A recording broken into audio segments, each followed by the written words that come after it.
This is Report to Wyoming. I'm Colby Fedor, and in this episode, I talked to Tina Hoebelheinrich. She is the president and CEO with the Casper Area Chamber of Commerce. The Chamber's mission is to foster a vibrant and thriving business community. Their vision is to elevate local business through collaboration, advocacy, and education. So we talk about all that and more. I think Tina is just a bright and caring person. When you get to know her a little bit better, it's obvious that Tina loves serving others. So she's always a wonderful person to get to talk to. I hope you enjoy. I was looking through some notes before you got here. I love the archived picture of entering Casper, oil capital of the Rockies, Convention City, and then my favorite was Gateway to Sportsman's Paradise. Stop at the Chamber in all capital letters. And so it really shows you how important chambers have been historically to Casper specifically and what a legacy we have. Do you want to start there? Yeah, I think that that's really true. You know, I've been really blessed. My career in chambers is only too deep. You know, I was at the Cody Chamber for 7.5 years, and now I've been here for 2.5. And both of those chambers were started in the 1900s. Wow. So Cody 1900 and Casper 1903. So, you know, there was a thing, you know, back at the turn of the century where, and this is going to sound sexist, but it's the honest to God truth, where a group of businessmen would get together and kind of solve community problems. That's really how chambers of commerce started. Cody's chamber started as a hunting club. Buffalo Bill started Oh it. my gosh. So yeah, and it just has morphed into this connector of business. I think it's cool how civically minded people were. They certainly didn't have to do that. That wasn't their responsibility per se, but they felt compelled to do it.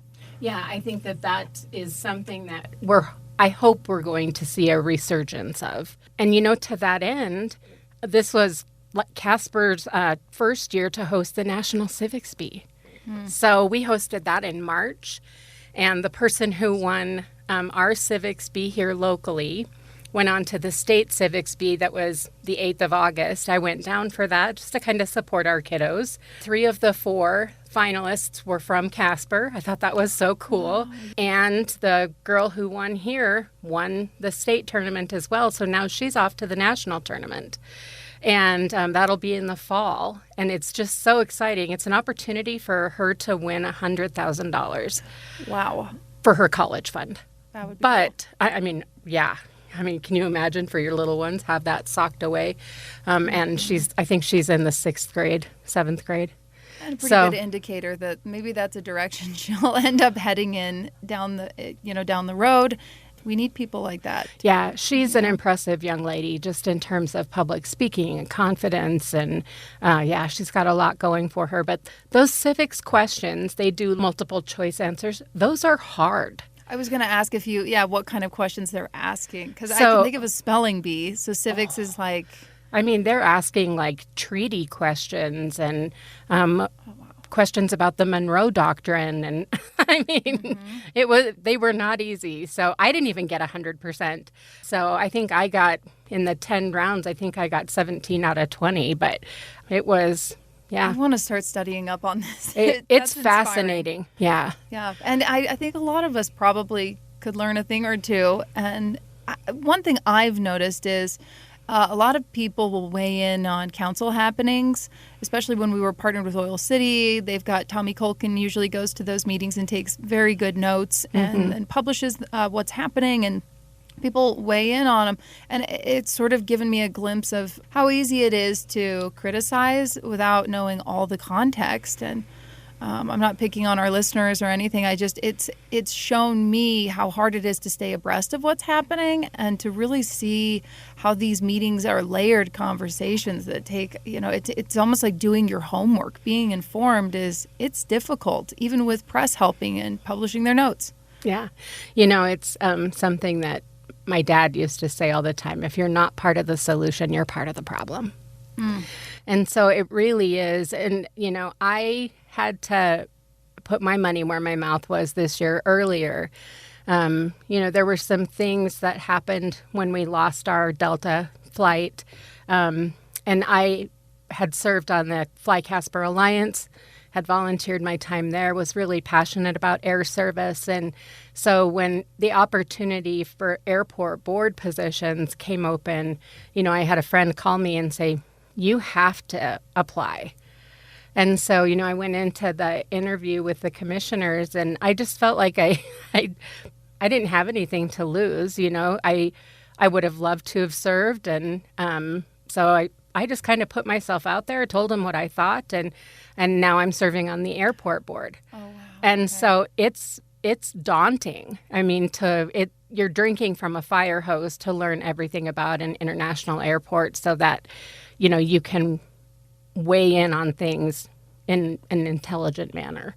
But yeah, you have to be willing to step up. If you don't like how things are, run for office. Because that's one of the things that social media just makes me crazy. Everybody can be these keyboard warriors, and say things that if you had to say that to my face, you wouldn't say it in that manner. Right. And it's so easy to misinterpret people's comments and, put our own kind of feelings into what they're actually saying. It really is, in my opinion, one of the things our society is going to struggle with. I agree, and I think, I think having a Chamber of Commerce is a really good starting place for the informative and educational piece and the media. And so doing what we're doing, podcasting, I know I got a crash course in MRGs when all of the stuff was coming up at the airport, and there were some requests made that I think, long story short, correct me if I'm wrong, the city and the county ultimately agreed that they would cover the costs of seats that didn't get paid for the Delta flight. Yeah, so minimum revenue guarantee is a whole other ball of wax. So airlines fly at risk. If the flights are full, they're making money, it doesn't matter. But for an airline to come into a market that isn't filling flights, they have to have what's called a minimum revenue guarantee. So that's how those at-risk flights have always been. The difference is, post-COVID, we're not selling as many seats yet, So this is really Delta going, do we want to risk? Delta won't risk it. Okay. They won't risk losing money on a flight to Casper. So Gotcha. They have a minimum revenue guarantee. So if we don't fill the planes to whatever capacity is in the contract, then yeah, we have to backfill. And it's very interesting how that works. And oddly enough, after we lost our Delta flight, enplanements at the airport just keep getting bigger. And I see those releases from, is it Januska? I can't remember. Glenn Januska, thank you. Yeah, so enplanements are fantastic, and there's some amazing things going on at the airport. They're actually going to be our speakers at the September lunch for the Chamber luncheon. So, yeah, they'll be talking about everything that's going on there. Okay, that's very exciting, and I plan to be there. It's just good to hear what's coming up, what's on people's, what they think is important. Yeah. I always like to go, okay, here's what I think's important, and that was last year, I think, at the luncheon is where I started to learn more about the discussion about where the big state shooter complex was going to be, and Casper was, people really wanted it in Casper. Well, don't ask Tina a question because you'll get her honest opinion. I still think it belongs here.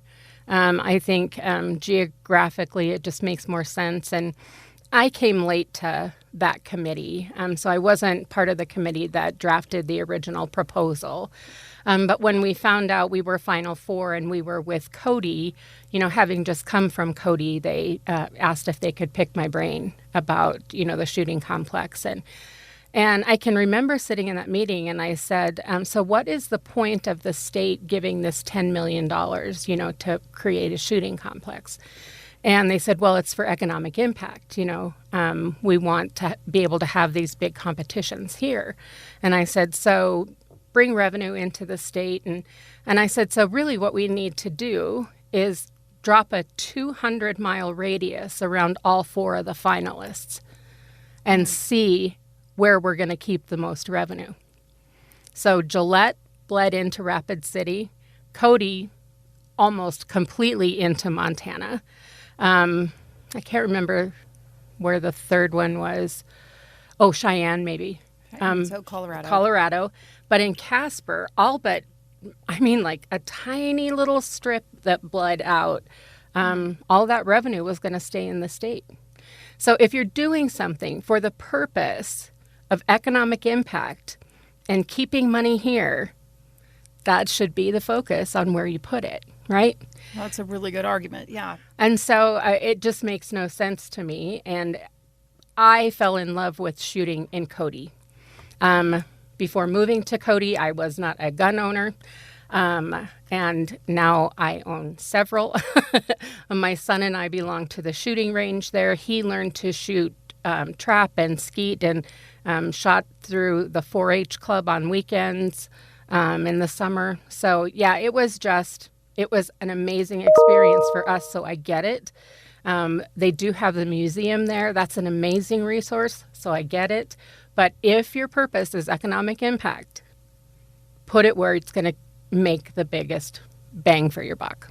I know there are a lot of, particularly business leaders who agree with you. And so I can see how networking, there's power in numbers. And so when it comes to making a plea for things like this, it helps to have a chamber where people are coming together and discussing the best way to do that collectively. Yeah. So, and that really does tie into our government affairs committee too. And so, that's where my passion really lies. So I was the state lead ambassador for the American Cancer Society Cancer Action Network for 5 years. So did a lot of national lobbying for cancer issues, and was really proud of that work. But, it's understanding that you have to be willing to make your opinions known and to make people understand how important issues are. And so when I came to Casper, I started up the Government Affairs Committee again. It had been dormant for a while. And so we have probably 15 to 20 people now who come and we talk about what's going on at the legislature. We talk about what's going on nationally. We have been talking about the manufacturing, the small nuclear weapons manufacturing reactors that is hopefully going to happen in bar none. But we just have been talking about a lot of those things and, making sure that we have cogent arguments about why that's important to us. One thing, and I hope this isn't too off topic, but it's fresh on my mind. Yesterday, I interviewed a gentleman about, we touched on Radiant briefly, and he seems to think public perception is good, although I couldn't really tell me how he knows that, but boots on the ground going to those meetings, there is a lot of genuine concern and fear coming from the people who live here. But I get the sense it's not if, it's when. Like, this is something that's already, it's happening. There's a lot in place. There's really no stopping it. It's not something that we can go backwards on. So I'm just wondering, too, if you think that, I think a lot of people want to speak up when it's too late is what I'm driving at. And by the way, I am very optimistic about, I don't need to put my personal opinion in here, but I am not someone who is opposing this. It's just something I'm noticing is that people are showing up and wanting to protest, but it seems too late to me. Yeah, and I don't know that answer, honestly, if it is too late. But Wyoming is, we just hosted U 2025 last week, the Global Uranium Symposium. And when I say global, it was no joke. Mm-hmm. We had people from all over the world come to Wyoming for that Global Uranium Summit. So in terms of what our state offers, we do offer uranium. Uranium mining is going to be, and rare earth minerals is going to be a huge industry. Especially when we stop buying uranium from Russia. Yeah, it was fascinating, that conversation I had with him. Wyoming, I don't think it can be understated, is supplying 80% of the nation's uranium. However, we're not a huge player when it comes to the global market for uranium. The United States, Kazakhstan supplies over half of the uranium. Other countries like Canada, it's close to, I think, 18%. I'm not positive on that last one. But they produce the second most in the world. So But I'm the ready. difference is the importance really comes, though. Senator Barrasso was co-sponsor of a bill that will force the United States to use its own uranium. So we were importers of uranium, and so now we won't be able to buy uranium from, like you say, Russia. So, yeah, I think Right. that's when we have to use our own, the market shifts. In some ways, I think the conversation's been like slow going. And as someone who works in media, I'm ready to start moving past the, hey, this might be a thing that's happening. No, we're going to start seeing some pretty big changes. And how do you at the chamber start to have those conversations with people and prepare for like, hey, there's going to be some really big, exciting, hopefully, things happening, and how do we harness that, I guess, for the greater good? Well, and honestly, I think there are really big, exciting things happening already that you can just not be aware of. I had a member approach me in January. So our business-to-business expo had kind of run its course, and we had decided to not move forward with that this year. And so I had a member approach me in January about doing a safety expo. And I was like, I know Workforce Services does some stuff with safety and workforce development, so that's kind of partially covered. But there is not a manufacturing and safety expo in the state. And so, manufacturing, there is a lot going on here in Casper. My salesperson, Jerica, had said, hey, I got an invitation to this open house, and she ended up not being able to go, so I went. And, I walked into this building off of Zero Road, and it's like, I had no idea it was there, number one. Manufacture these huge, hubs for generators and construction, and I was just blown away. I was like, how do you know that? You don't know what you don't know. And when you see Shane True talk about or bring in coolers or, the Wild Gear mugs, those are made here. Yep, and then they're Josh awesome. Kalinowski, his chili dips now are made here. So he won the startup challenge last year. This is ice baths. Yeah. Right? Yep. I've seen this. Okay. Yeah. Very cool. Yeah. So, and they're made right here in Casper. But, we have a lot of what people assume is oil field manufacturing and components and all of that, but it's a lot deeper than that. So we are really excited to be hosting that in October. So it's going to be the 15th through the 18th at the Ramcota. And so, the hope is to start a little smaller this year, and then next year, our full intention is to take it to the Ford Wyoming Center and bring in national vendors. That would be really cool. And even, for just entrepreneurs in general, it's about safety, but it's an opportunity to network, ask people how they did. How'd you do that and pick their brain about becoming a business owner, but also how do you take an idea and make it actually happen? And yeah, things. I love that Advanced Casper still does the Startup Challenge here locally. Yeah. I think that that's important. And I know it's a lot of work and it's a heavy lift for them, but I'm super grateful that they do it. So that's a lot of momentum moving forward. We've got a lot of things coming up. Do you want to talk about what's on your agenda, what you think are the most important things?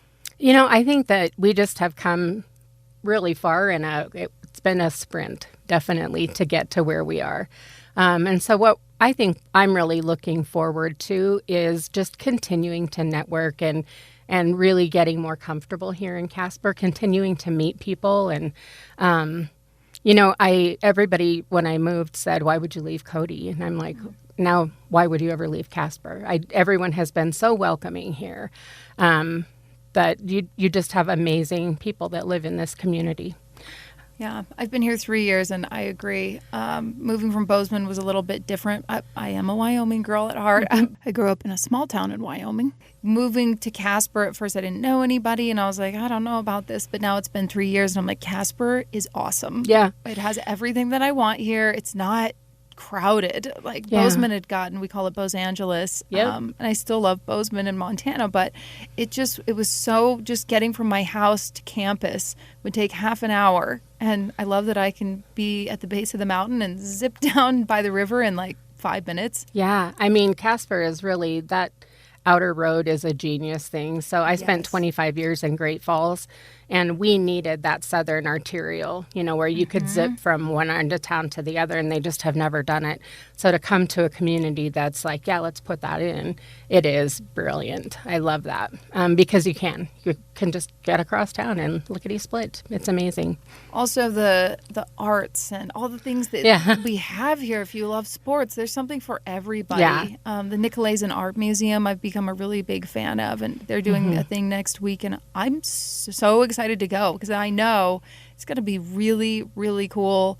Artists are going to be there that they'll be dressed to the nines at the gala and the bash, and I'm excited to be a part of it and get to take photos. And so, yeah, Casper's really grown on me too. So I think as the chamber, I think we still, need to learn how to tell our story better. I think that in terms of new, younger entrepreneurs, when I started at the chamber in Cody, we did a survey. One of the questions was, why did you join the Chamber of Commerce? And the most common answer is, that's just what you do when you own a business. And that mentality doesn't exist in the younger generation. That because we have so much more available to us digitally, needing that physical place like the Chamber of Commerce as a connector, people don't think of that, but we are so much stronger together. And so we need to tell our story. We need to continue to work on our relevance. But the bottom line is there has to be something in it for members to join, right? And to renew. And for new members, it's not a feel-good thing anymore. Now we have partners like Town Square and K2, and now I think we have a billboard company that offers, I'm pretty sure it's Lamar, that's offering discounts. So you join the chamber and you're immediately connected to marketing, TV, really a way to get your business out there. And with some pretty heavy dollar discounts. It's like $1,500 off. Oh, wow. Yeah. Okay. And I was looking at some of the things that you guys are offering, and you have a podcasting room now.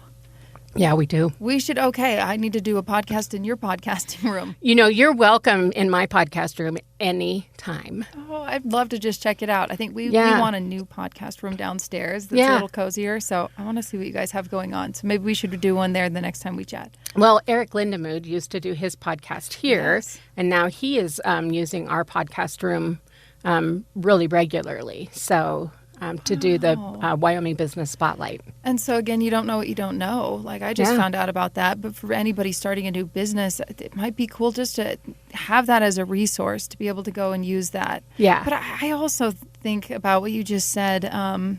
It sort of reminds me of that, ask not what your country can do for you, but we can do for your country. I think there should be some altruism. Like, I do think maybe, and I'll just give a tiny little lecture, I think that people should... It shouldn't be all about what can I get out of this, it's like, what can you offer? And I think, and that's been really on my heart lately, is like, wow, people really can affect the change that they want. And it starts with being more informed and having conversations. And that takes some vulnerability too, to be able to say, I don't know everything. Yeah. Talk to other people that you might think of as competition, or people can get pretty competitive in the entrepreneurial space, for example. And it's like, it doesn't have to be that way. It doesn't. No. And I think of, so many times people in the same industry, it's not competition, it's collaboration. Mm-hmm. I'm going to do this. How can we work together on that? Working on the Manufacturing and Safety Expo, I contacted 2 consultants here locally that do safety training, right? And the first response was, we work really well with them. Wow, we kind of nice both have our specialties and we work really great together. And I was like, that's really where it's all about, truly. Right. So there's just some misconceptions about chambers of commerce. People think that they're part of the city or the county. We're not. We're a 501c6 membership organization. We do not get any funding from the city, from the state, from the county. Our funding comes from fundraising and our members. And so it makes it really easy for that to be our priority. You know what I mean? I think that's good to point out because it's not, you're not dealing with taxpayer money. That your agendas are going to be slightly different. And I don't think that our county or city has any nefarious plans or anything, but I think sometimes people do think like, oh, if you stand to profit from this, then why are you making those decisions? And it's like, if these elections are coming from a place of just wanting to help build the city's economy and good things for Casper, I think that's important to know and think about. Well, and I think, the other bit of misconception is, why should I spend my business resources when you're getting taxpayer money? Right. Right? So I think that's a misconception. Yeah. I think that it's really important, for folks to understand the funding streams and that we are membership based. So our members, this business community, is our priority. And so when the rubber hits the road, that's what we stand for. And I think that it would be cool to see people just being proud to be members. It's like, and we have very proud members. Don't get me wrong, Colby. We have members that have been members, for 60 years. Wow. And it's just that kind of loyalty is so incredibly humbling. Mm-hmm. And they believe in what the chamber does. They understand what the chamber does, and they see what the chamber is doing. So I don't want to discount that kind of loyalty because it does exist here in Casper. I would love to have that same sense of inspiration. And I don't know, I guess maybe it's my failure. I'm not sure how to communicate that to new entrepreneurs and to younger business owners. Just having these conversations is good because it's like, again, I do think there's this, well, what do I get out of it kind of sense. And there's a lot of things you can get out of it, but also you can be a member of the Chamber of Commerce. Yeah. That's a big deal. So the other thing that we're seeing a lot of, and I think if you wonder how relevant chambers of commerce are, start paying attention to how much internet fraud there is.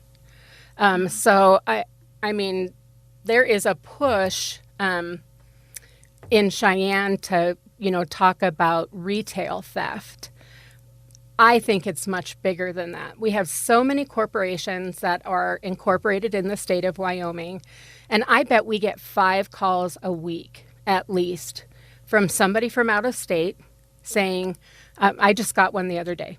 A gentleman called me and he said, I'm about to send this guy $5,000 for a pontoon boat. Oh. Can you tell me if this business exists on 2nd Avenue or 2nd Street North?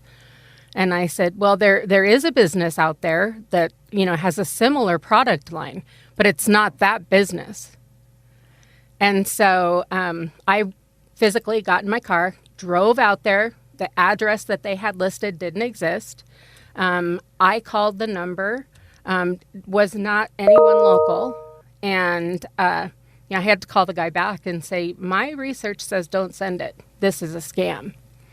And, the heartbreaking ones are, we had a gentleman call from Tennessee, I think, and he had wired $10,000 to a mobile home manufacturer. He even told me the model that he had purchased.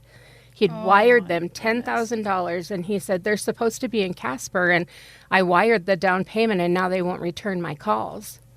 Again, the address was fake. The phone number was fake. So one thing that the chamber absolutely does is give your business instant credibility. We vet our members. And you can apply for a membership online. If it's not a local business in our service area that we can verify, we don't accept them. It's just that simple. So the concept that we could in some way, help fraud to exist or, to grow is horrifying to me. But with the internet, and so many businesses are just plain fake. So when you need to know, if the business is real, who do you call? You call the Chamber of Commerce. Right. Mm-hmm. This has been so insightful. We're at 33 minutes. So I feel like we just scratched the surface, but I know I get to talk to you. This has been Report to Wyoming, presented in the public interest by Town Square Media.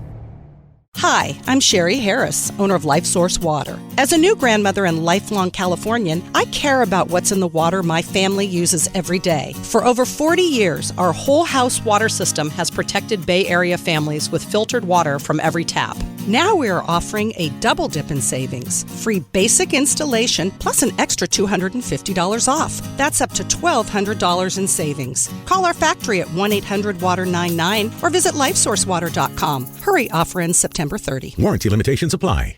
Coach, the energy out there felt different. What changed for the team today? It was the new game day scratchers from the California Lottery. Players everything. Those games sent the team's energy through the roof. Are you saying it was the off-field play that made the difference on the field? Hey, a little play makes your day, and today, it made the game. That's all for now. Coach, one more question. Play the new Los Angeles Chargers, San Francisco 49ers, and Los Angeles Rams Scratchers from the California Lottery. A little play can make your day. Please play responsibly. Must be 18 years or older to purchase, play, or claim.